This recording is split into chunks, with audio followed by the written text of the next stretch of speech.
Bonjour à tous et bienvenue sur le podcast Ouvrir une filiale aux États-Unis.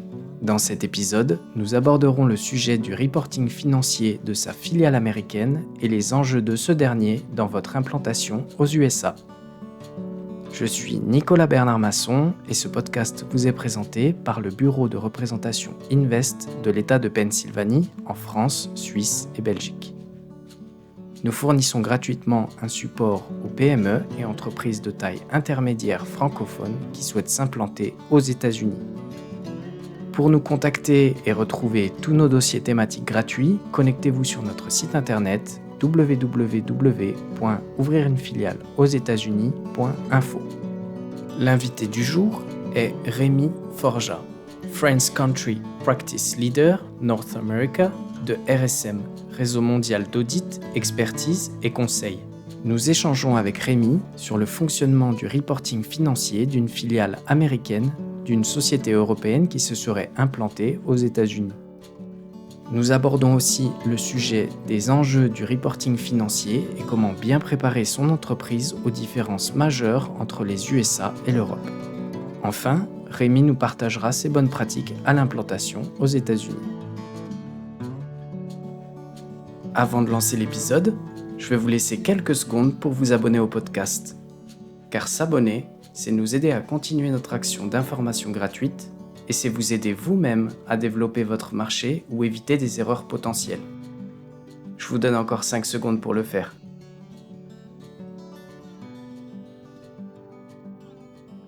C'est bon ? Vous êtes abonné ?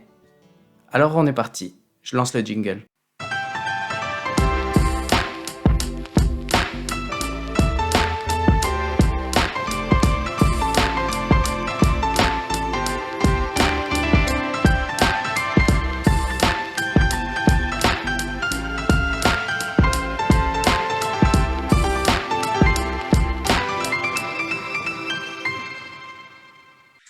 Bonjour Rémi et bienvenue dans le podcast.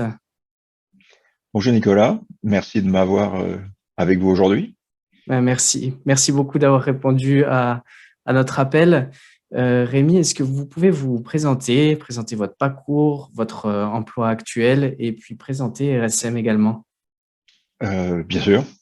Donc Rémi Forjas, je dirige le French Country Practice pour RSM. Je couvre l'Amérique du Nord, donc Canada et États-Unis. RSM est un réseau mondial d'experts comptables, auditeurs, fiscalistes et on fait également du conseil dans le chiffre. On est présent dans 120 pays, à peu près 50 000 personnes, dont 14 000 aux États-Unis et un peu moins de 1200 en France. Mon parcours, j'ai commencé ma carrière d'auditeur en France. Après 5 ans en France, je suis venu pour 3 ans aux États-Unis. Ça fait maintenant 25 ans. Et sur toutes ces années, j'ai couvert essentiellement la relation France-US, soit pour des sociétés françaises vers les États-Unis, soit pour des sociétés américaines en France. Et j'ai un parcours donc d'auditeur et en transaction, donc M&A. Et RSM, vous êtes implanté aux États-Unis un petit peu partout, à Philadelphie, à Pittsburgh, mais aussi ailleurs. Oui, on est sur les États-Unis à peu près 90 bureaux. On couvre, je pense, tous les États, à l'exception peut-être de l'Alaska, j'en suis même pas sûr. Et en Pennsylvanie, on est effectivement présent au travers de 3 bureaux, à Philadelphie même, un dans la banlieue à Blue Bell, et un à Pittsburgh qui est un de nos derniers bureaux ouverts.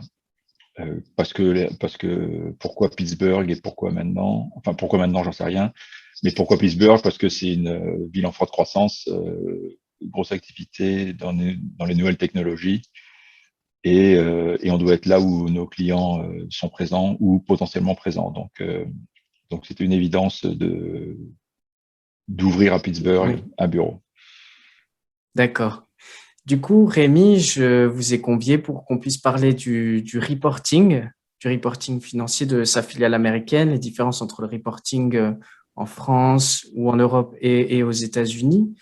Est-ce que vous pourriez nous dire un petit peu que contient le reporting financier d'une société aux États-Unis et comment ça s'organise? Bien sûr. Je vais distinguer dans le mot reporting le reporting interne du reporting externe. Dans le reporting externe, je vais commencer par là, c'est tout simplement les états financiers. Et alors, aux États-Unis, il n'y a pas d'obligation d'avoir des états financiers, d'émettre des états financiers. La seule obligation, c'est effectivement de préparer des comptes qui vont servir à la déclaration fiscale. Mais il n'y a pas d'obligation d'avoir des états financiers, sauf si vous êtes une société cotée ou sauf si vous êtes sur des activités régulées type utilities, distribution d'électricité, de l'eau, des choses comme ça, ou des assurances ou banques. Donc ça, c'est le principe général. Pas d'obligation d'état financier, donc par rapport au système français, beaucoup moins de lourdeur. En revanche, il y a des réalités contractuelles ou commerciales qui font qu'un certain nombre de sociétés se trouvent contraintes d'établir des états financiers. Principal besoin d'avoir des états financiers audités, revus ou simplement établis sont dans le cadre de prêts.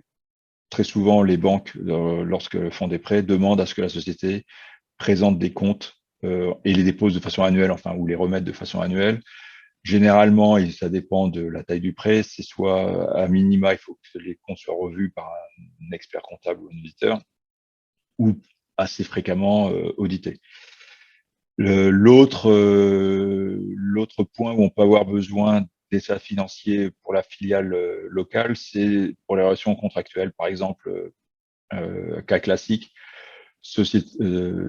une société qui fait du retail, donc commercialisation de produits, qui veut ouvrir un magasin aux États-Unis. Assez souvent, le propriétaire des murs va demander, dans les documents pour la location d'un magasin, de remettre des états financiers de la société américaine. Donc c'est un peu l'obligation, c'est un peu le cadre général aux États-Unis pour avoir des états financiers. Il faut savoir qu'aux États-Unis, deux systèmes comptables sont autorisés, les normes comptables américaines, évidemment, mais également les normes comptables internationales, les IFRS. Ce qui peut être pratique pour des sociétés françaises qui seraient en France, qui établiraient en France leur compte IFRS. Donc c'est à savoir, c'est à retenir.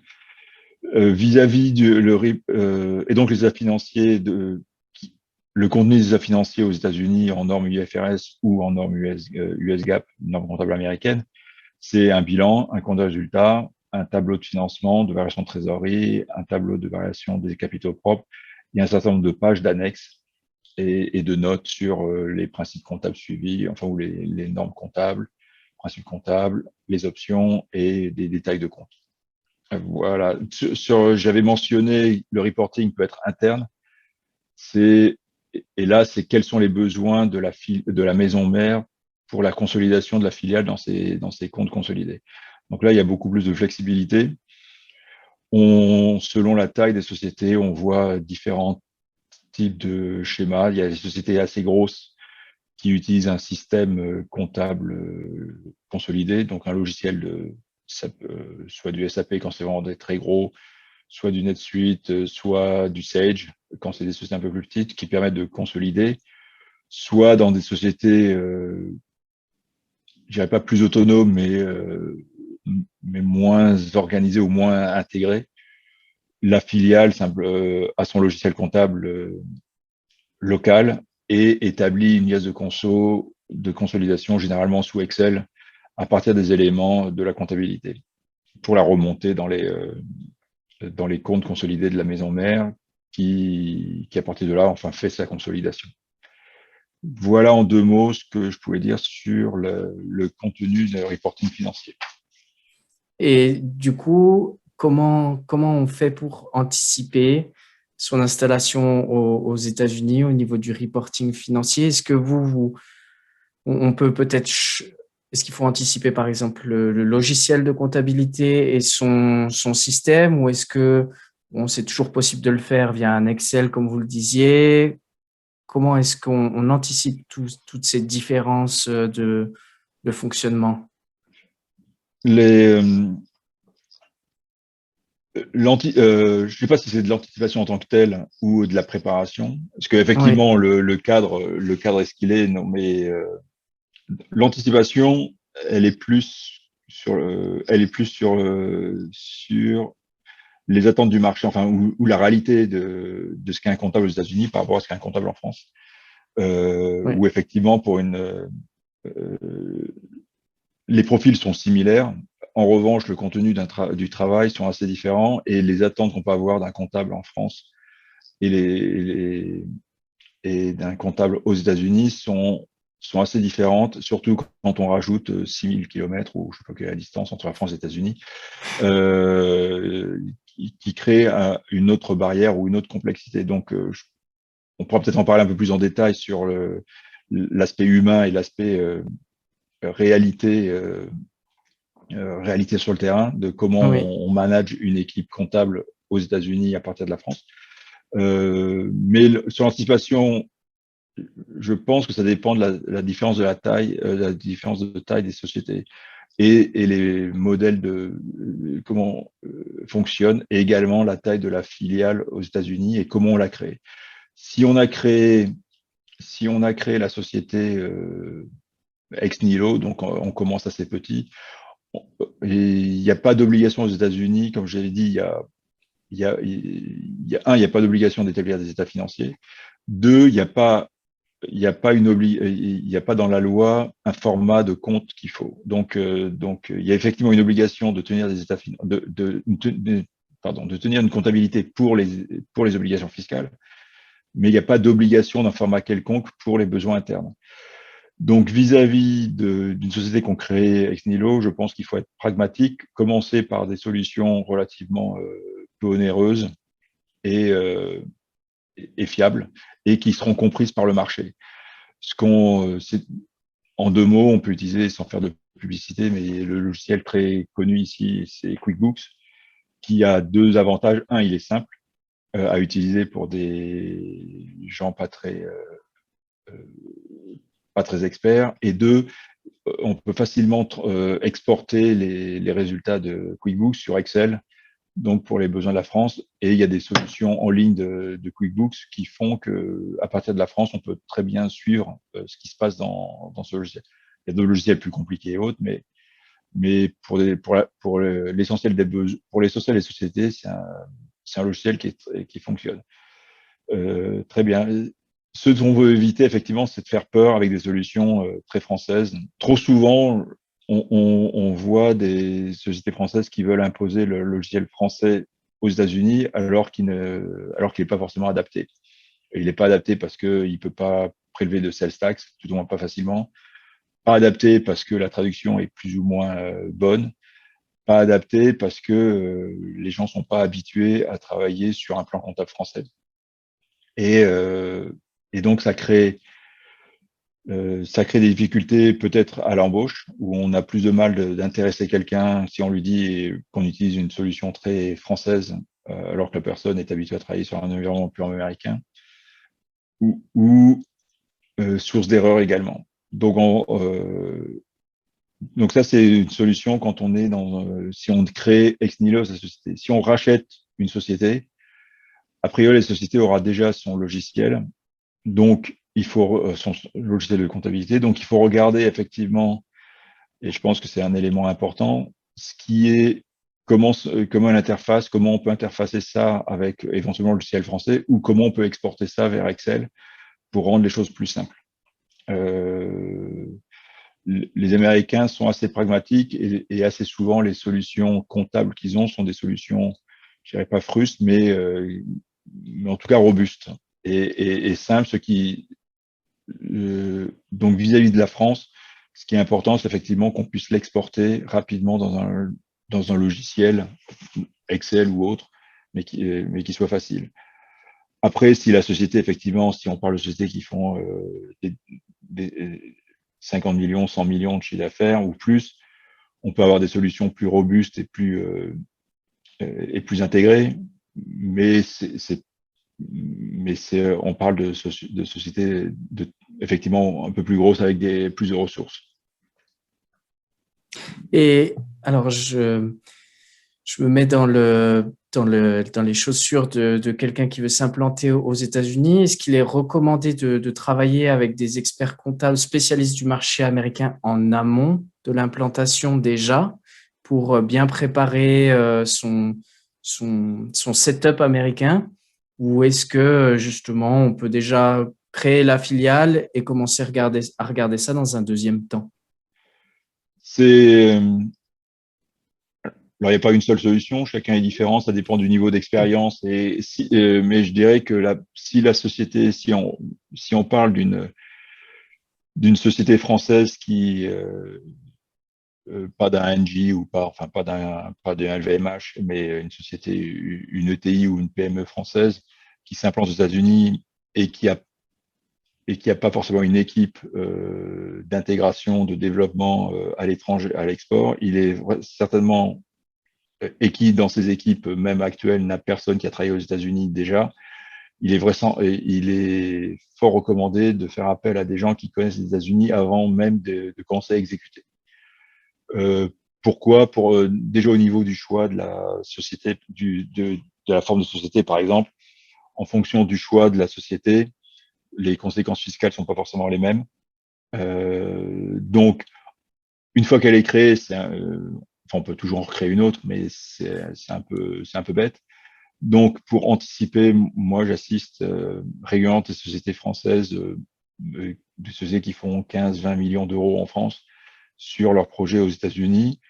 En amont, enfin, cette année, bon, le Covid a favorisé, enfin, favorisé dans certains sens où je suis pas allé en France.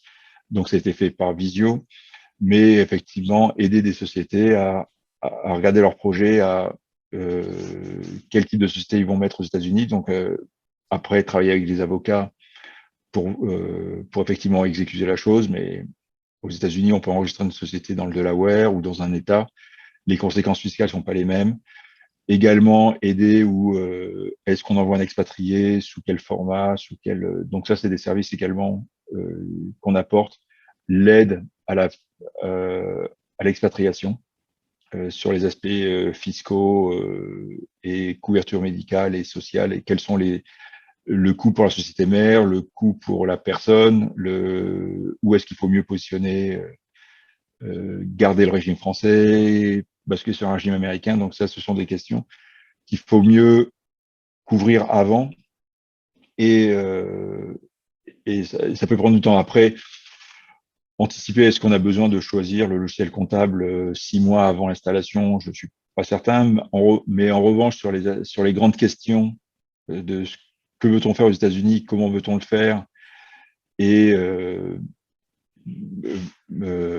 sur les questions type, par exemple, que veut-on faire aux États-Unis? Et quand je dis que veut-on faire, récemment pour un projet, une société, ils ont effectivement un produit à très haute valeur ajoutée qui est produit en France et qui est exporté vers les États-Unis. Ils n'ont pas l'intention de le produire aux États-Unis. En revanche, ils se sont aperçus que tout ce qui était service, réparation, maintenance, installation, même avant le Covid, enfin le Covid a accéléré la prise de conscience, c'est qu'envoyer une équipe de France pour l'installation d'une machine qui est entre 1 et 2 millions chaque, donc effectivement des grosses machines.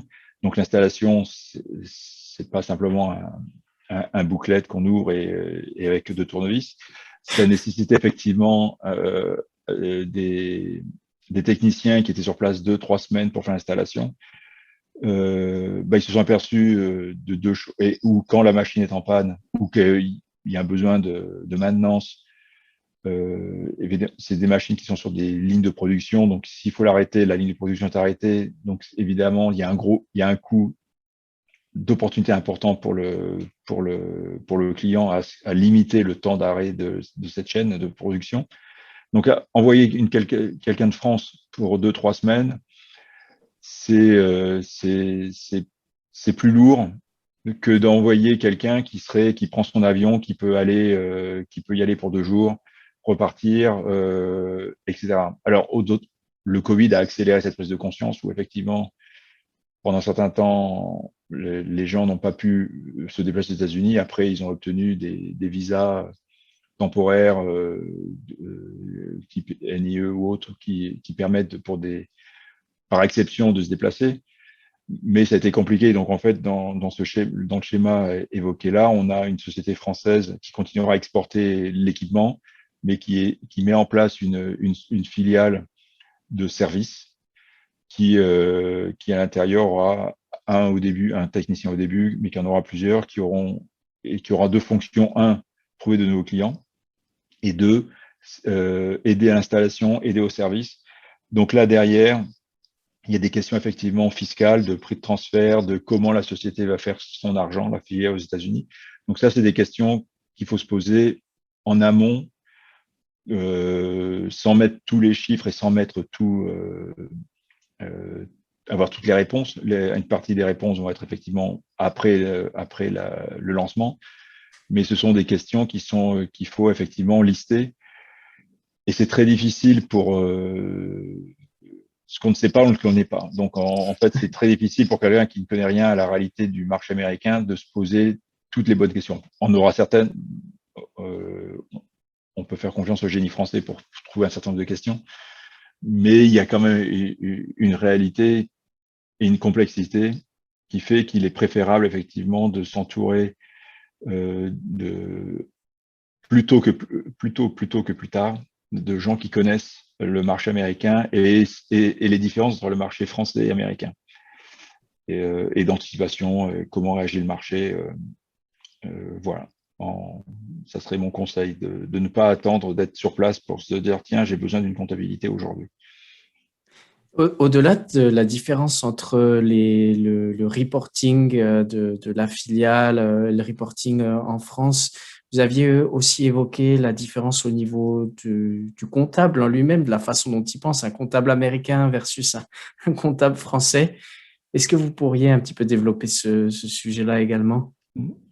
Oui, les Américains sont des gens de process, beaucoup plus spécialisés que nous, pas meilleurs, pas moins bons. Donc il faut pas avoir le complexe de supériorité ni d'infériorité, mais ce sont des gens qui sont habitués à travailler avec du process.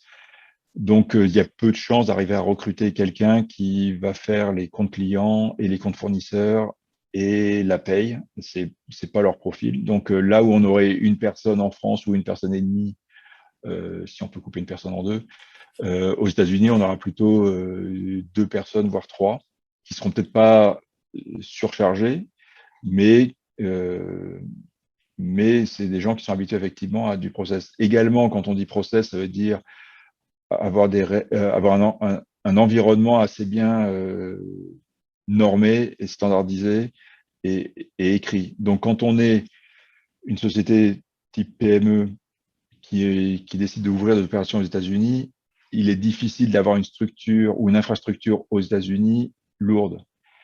Donc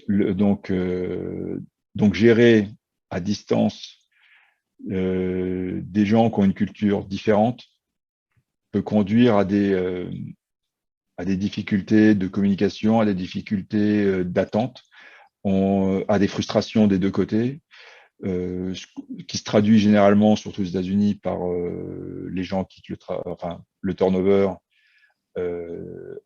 assez élevé aux États-Unis, bien plus élevé qu'en France. Moi, en 25 ans aux États-Unis, à chaque fois que j'ai rencontré quelqu'un qui me disait je suis pas bien, je me sens bien, je savais que cette personne, dans les 6 mois, allait être partie. En France, il est pas rare de rencontrer des gens qui, sur plusieurs années, sont frustrés ou sont pas très contents de leur environnement professionnel. Aux États-Unis, ça dure pas très longtemps. Et même là, au cœur de la crise, mais ça a été quelques mois, quelques semaines, quelques mois, un taux de chômage élevé, mais on est revenu depuis, et je pense que la Pennsylvanie est un bon exemple, à un taux de chômage très faible, même si c'est pas du plein emploi au sens traditionnel français, mais donc les gens n'hésitent pas à partir parce qu'ils sont pas contents.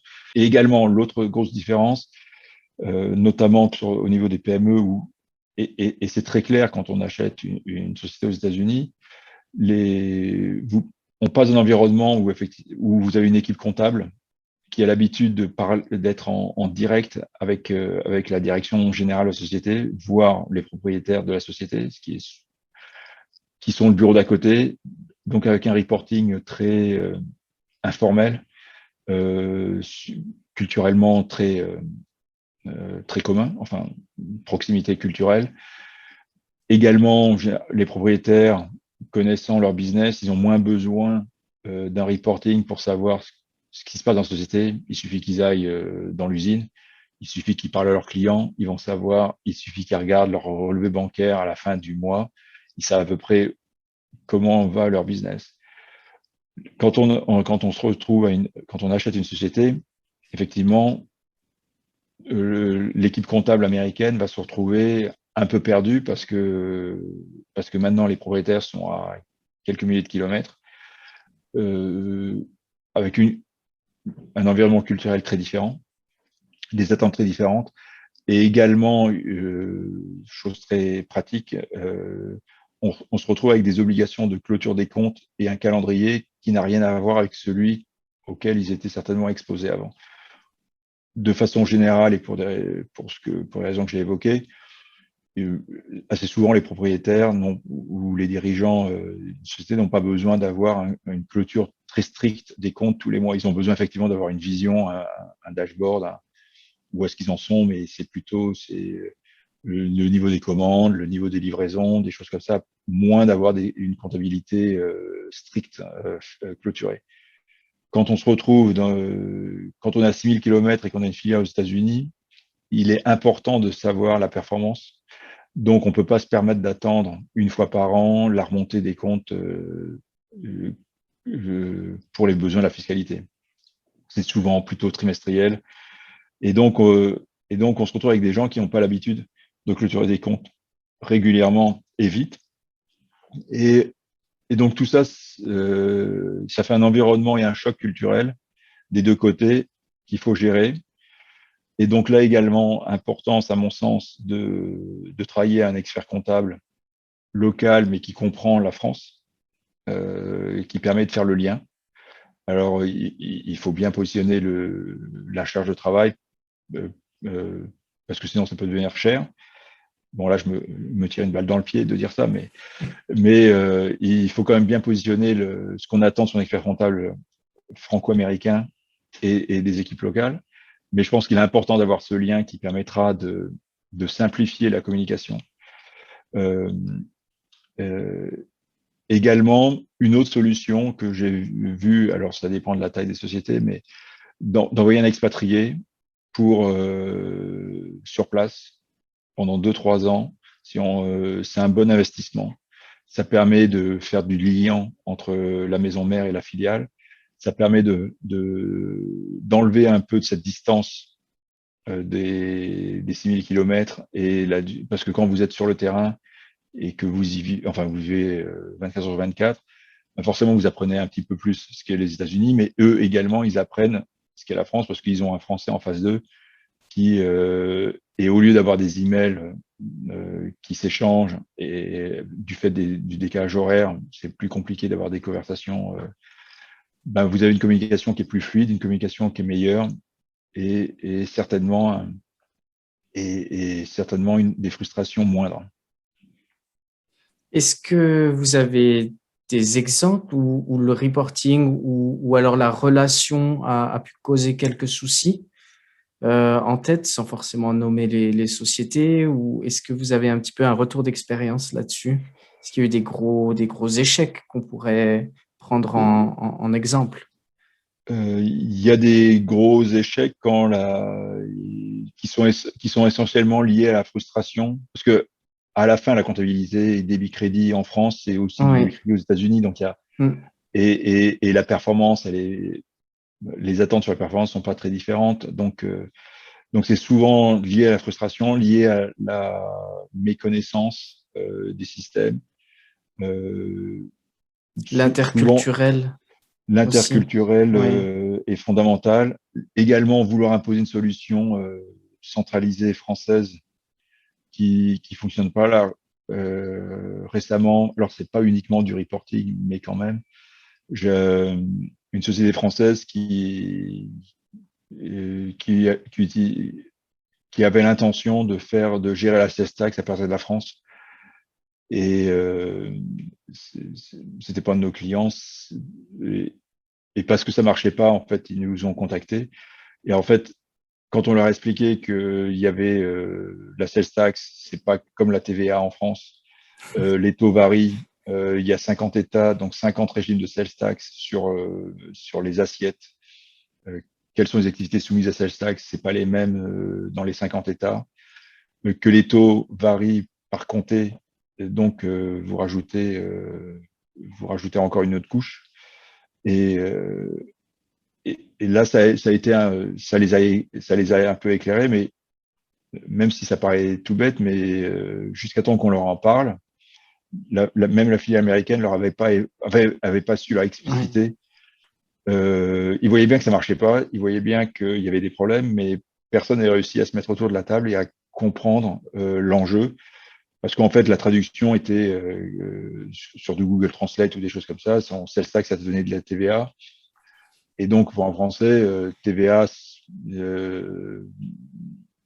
et en plus, un TVA, c'est pas qu'il n'y a pas d'enjeu dans un système français, mais on collecte la TVA et on la déduit. Aux États-Unis, la sales tax, on la collecte, mais on ne la déduit jamais. Donc, c'est réellement un prix, un coût supplémentaire pour le client. Et donc, c'est pas neutre quand il faisait une filiale, cette société, par exemple, quand elle faisait des propositions des offres commerciales, bah, la mettait plus ou moins, la sales tax. Donc, en fait, pour le client, il avait l'impression que pour le client, c'était un bon prix, mais quand on est contrôlé et qu'on s'aperçoit qu'on n'a pas prélevé la sales tax alors qu'il fallait le faire, c'est très compliqué d'aller chercher le client en disant, bah, j'ai oublié de vous prélever la sales tax, c'est 8%, ou quand on n'a pas la bonne documentation qui justifie pourquoi on n'avait pas à la prélever. Les autorités locales pour la sales tax, par exemple, si vous n'avez pas la bonne documentation, même si en droit, vos opérations étaient exonérées, enfin, pour ce client donné de sales tax, vous perdez votre droit à exonération si vous n'avez pas le bon document établi au moment où vous avez ces contrats. Donc, vous rentrez dans des schémas très compliqués et ça peut être très coûteux, effectivement, de se tromper. Donc là, je ne sais pas si c'était du reporting en tant que tel, mais c'est un cas relativement récent de choc. J'ai également de choc un peu culturel ou de temps à passer. Parce qu'aux États-Unis, les schémas comptables compensent beaucoup. Donc, vous dotez une provision, vous la reprenez dans le même compte. En France, dans les normes françaises, vous dotez dans un compte et vous reprenez dans un autre compte. Donc, quand vous remontez en consolidation et que vous avez un compte qui compense tout ça et que vous apercevez qu'il faut le décompenser, si vous n'y avez pas pensé avant, c'est quand même assez compliqué de remonter l'histoire, alors qu'avoir un workshop, si je peux dire ça, au début de la relation, enfin au début, et expliquer à un comptable, enfin essayer de comprendre comment fonctionne la comptabilité au quotidien aux États-Unis par rapport à la présentation comptable française, où je parle de ces comptes-là de décompensation, où ça peut être également la comptabilisation des baux commerciaux ou la comptabilisation des frais de recherche et développement. En amont, ensuite, l'Américain étant très pragmatique et très respectueux en général, il va pas commencer par vous dire vos règles françaises sont stupides. Il va simplement dire bah, si c'est ça, je comprends pas pourquoi vous le faites, mais enfin s'il faut le faire, je le ferai. Ce qui est un peu plus simple à gérer qu'un Français. Mais néanmoins, à cet Américain, il faut lui dire voilà ce qu'il faut faire et voilà ce qu'on attend, voilà le schéma d'écriture. Si on lui donne pas ça, ben, au mieux, il va faire ce qu'il a toujours fait. Au pire, il sera tétanisé et votre comptable ne sortira jamais. Donc là également, c'est des cas que j'ai eu ou que j'ai encore assez régulièrement, effectivement, un passage de présentation de la comptabilité américaine à présentation à la française dans la consolidation, où l'équipe consolidation en France n'a pas toutes les informations dont elle a besoin et est obligée de faire, et donc ça demande du travail en plus à la filiale américaine ou aux équipes pour retrouver l'information, alors que si ça avait été dès le début, l'information serait disponible quasiment en lecture directe. Donc, c'est des choses également où on aide à mettre en place les outils, anticiper les questions et voir comment on peut changer la comptabilité américaine pour qu'elle s'ajuste aux besoins de la comptabilité française. Sur ce même sujet aussi, est-ce qu'un bon reporting peut être un bon outil de développement quelque part? Si on a bien mis en place son reporting, qu'on met aussi en place une politique de prix de transfert, est-ce que ça nous aide à lever des fonds, à mieux gérer les fusions-acquisitions également? Avoir un bon reporting pertinent et ça permet de savoir la performance de la filiale. Là encore, on est sans être paranoïaque, on est dans des schémas. Il faut voir dans quel contexte on est. Si on a créé une filiale ex nihilo, ou si on a repris un business ou si on a racheté, et donc effectivement, est-ce que le prix de vente ou est-ce que est-ce qu'il y a des clauses de earn-out, c'est-à-dire que la performance sur les 2-3 années qui viennent a un impact sur ce qu'on remet au vendeur. Donc effectivement, la performance peut être impactée par ces considérations. Également, lire la performance. J'ai évoqué les frais de recherche et développement. Aux États-Unis, les frais de recherche et développement sont des charges d'exercice. On ne peut jamais les activer. Et puis amortis sur plusieurs années. Dans les normes IFRS ou normes France, ça peut être activé. Donc, vous avez un impact sur le résultat net de la société, en l'occurrence plutôt défavorable, vu que c'est une charge d'exercice. Également, avoir une comptabilité qui tient la route et qui permet d'avoir des états financiers. Dans le cadre de partenariats aux États-Unis ou de relations commerciales, on peut avoir besoin de donner des états financiers locaux.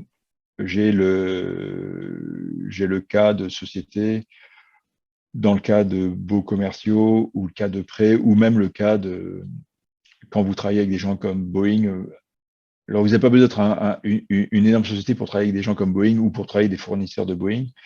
Néanmoins, les règles seront les mêmes, c'est qu'ils ont besoin de savoir qui vous êtes et est-ce que vous avez une surface financière minimale.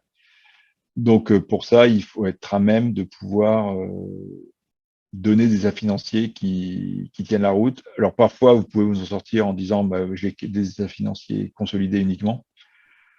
Parfois, ça ne marche pas. Parfois, vous n'avez pas envie de donner à une partie tierce les états financiers du groupe. Vous pouvez donner que les états financiers locaux. Donc oui, avoir un reporting, enfin des états financiers américains peut avoir son utilité pour ce cadre-là, ou également pour des prêts. J'ai le cas récent d'une société qui cherche à emprunter aux États-Unis et la banque américaine dit vu que moi j'ai besoin de voir les états financiers de la société à qui je vais prêter, les états financiers du groupe, même si le groupe donne une garantie, ça m'intéresse, mais de façon secondaire. Avant tout, je veux avoir des états financiers de la société à qui je prête. Donc, et le reporting interne, effectivement, comprendre la performance, permet en temps plutôt réel de savoir ce qui se passe.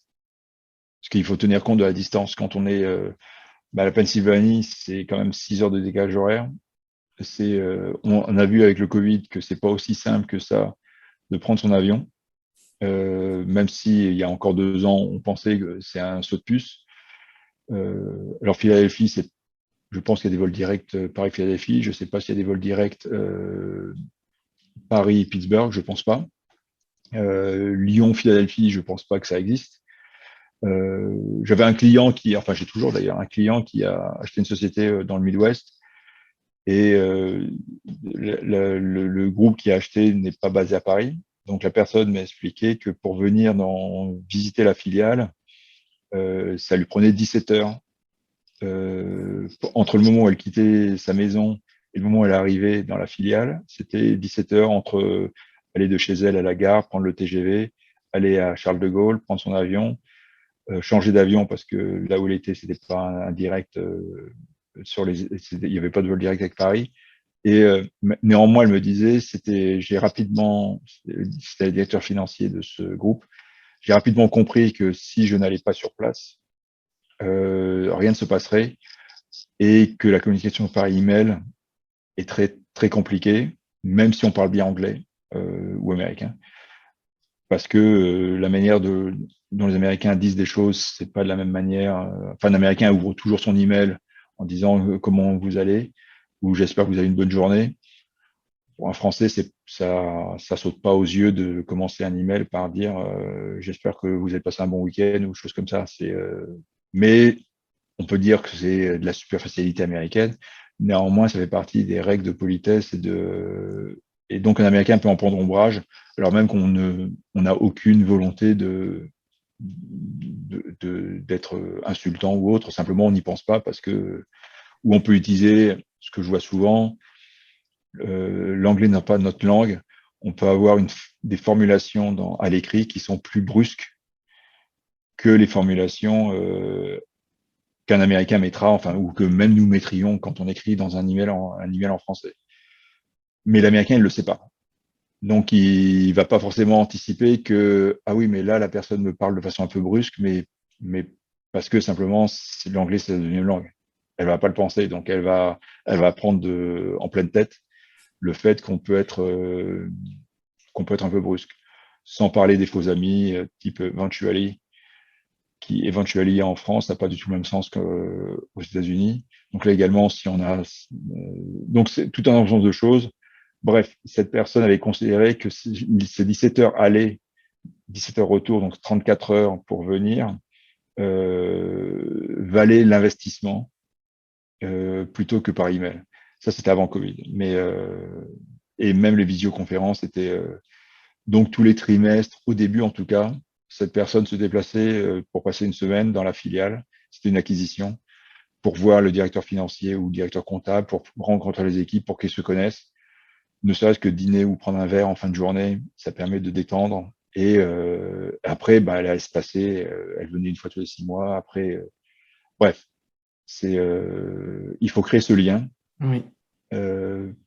Sinon, on n'a que des communications très formelles et qui manquent également j'ai pas oublié votre question sur la performance, mais qui permet pas d'appréhender aussi bien ce qui est derrière les chiffres de la performance.